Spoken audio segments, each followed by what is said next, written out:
حضور غوث اعظم رضی اللہ تعالیٰ عنہ آپ حضرات سن رہے تھے، اور سیدنا سرکار غوث اعظم رضی اللہ تعالیٰ عنہ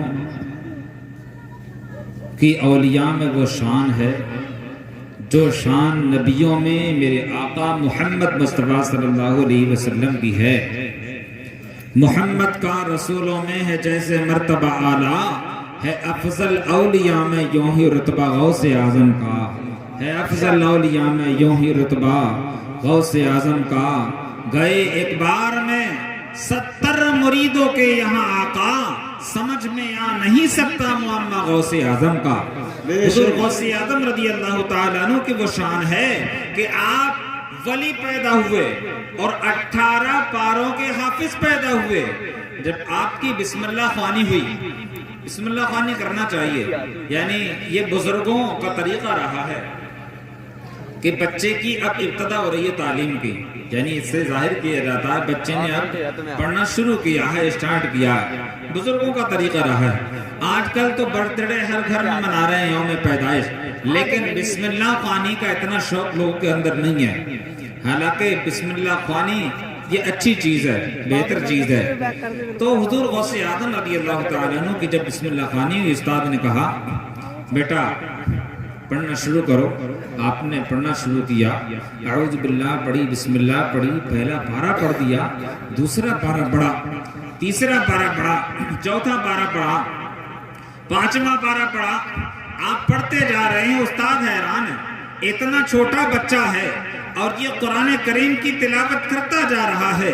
یہاں تک کہ آپ نے جب 18 پارے پڑھ دیے، استاد نے کہا بیٹا آگے اور پڑھو، تو آپ نے فرمایا کہ مجھے 18 پارے یاد ہیں، آگے یاد نہیں۔ کہا 18 پارے تم نے کہاں سے یاد کیے؟ تو کہا میں نے اپنی والدہ کی شکم میں یاد کر لیے، کیونکہ جب میں اپنی والدہ کی شکم میں تھا، میری ماں قرآن پاک کی 18 پاروں کی حافظہ تھی اور وہ ان پاروں کی تلاوت کیا کرتی تھی۔ میں نے سن سن کر یہ 18 پارے یاد کر لیے۔ سبحان اللہ، سبحان اللہ۔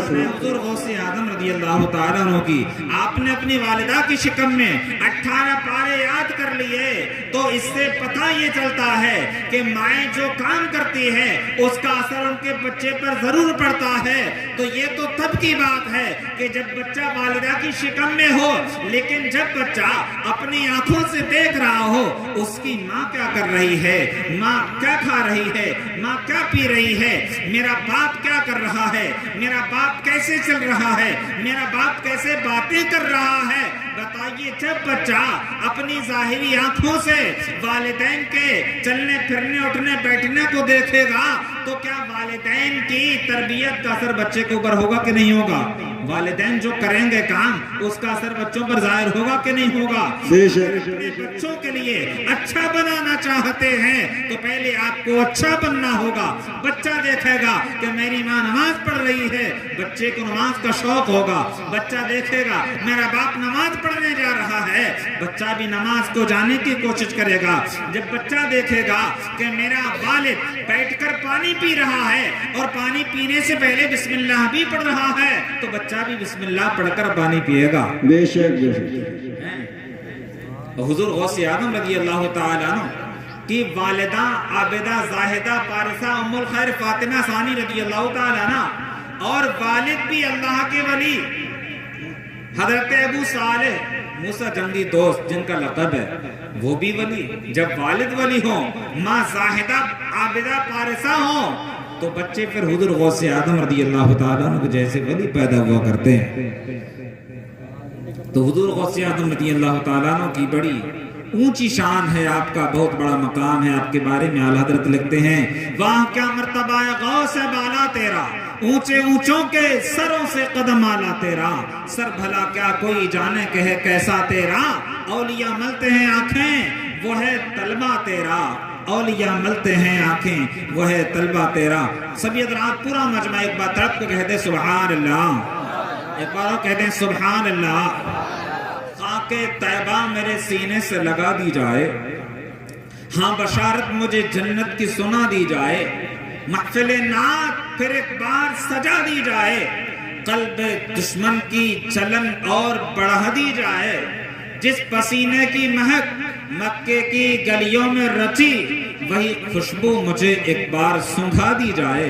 سید نظمی میاں مہروی ایک شعر لکھتے ہیں، کہتے ہیں کہ عشق گر جرم ہے پھانسی کی سزا دو مجھ کو، یہ دنیا کا مجازی عشق نہیں بلکہ یہ رسول پاک صلی اللہ تعالی علیہ وسلم سے عشق کی بات ہو رہی ہے، سرکار سے محبت کی بات ہو رہی ہے۔ کہہ رہے ہیں کہ عشق گر جرم ہے پھانسی کی سزا دو مجھ کو، در محبوب کے پہ لیکن یہ سزا دی جائے، در محبوب پہ لیکن یہ سزا دی جائے، اور حشر کے روز میں آقا کی سناؤں نعتیں، رب کہے نظمی کو فردوس میں جان دی جائے، رب کہے نظمی کو فردوس میں جان دی جائے۔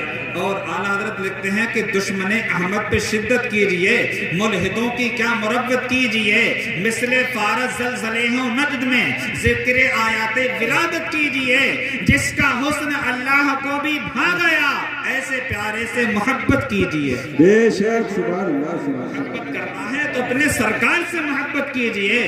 آج دنیا میں جو ہے مجازی عشق رکھنے والے لوگ، جن کے پاس گھر میں کھانے کا ٹھکانہ نہیں ہے اور 20 یا 25 یا 30 ہزار والا موبائل چلا رہا ہے بندہ، اور رات دن موبائل پر چپکا ہوا گھوم رہا ہے، ایسے لوگوں کے بارے میں ایک شاعر کہتا ہے کہ آم گئے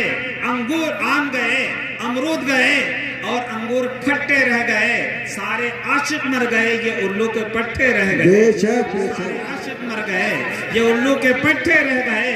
ارے محبت کرنا ہے، اگر عشق کرنا ہے تو اپنے نبی سے عشق کیجئے، اپنے آقا سے محبت کیجئے، اور یہ ایسی محبت ہے جو دنیا میں بھی کامیاب کر دے گی اور آخرت میں جنت کا حقدار بنا دے گی۔ بے شک سبحان اللہ۔ اگر محبت کرنا ہے تو اپنے سرکار سے محبت کیجئے۔ بے شک۔ اب میں حضرات کے سامنے جو ہے محترم علی جناب ابرار حسین صاحب کے لیے دعوت سخن دوں گا کہ وہ اپنے بہترین لب و لہجے میں نعتیہ کلام کے اشعار پیش کریں۔ ایک شعر کے ساتھ ان کا استقبال کرتا ہوں، محبت سے کہتے ہیں سبحان اللہ، کہ نعت سرکار کی سوگات لیے آ جاؤ، دل میں چپ جائے وہی بات لیے آ جاؤ، آپ سے میری بس اتنی سی گزارش ہے فقط، میرے آقا کی ہنسی نعت لیے آ جاؤ۔ بے شک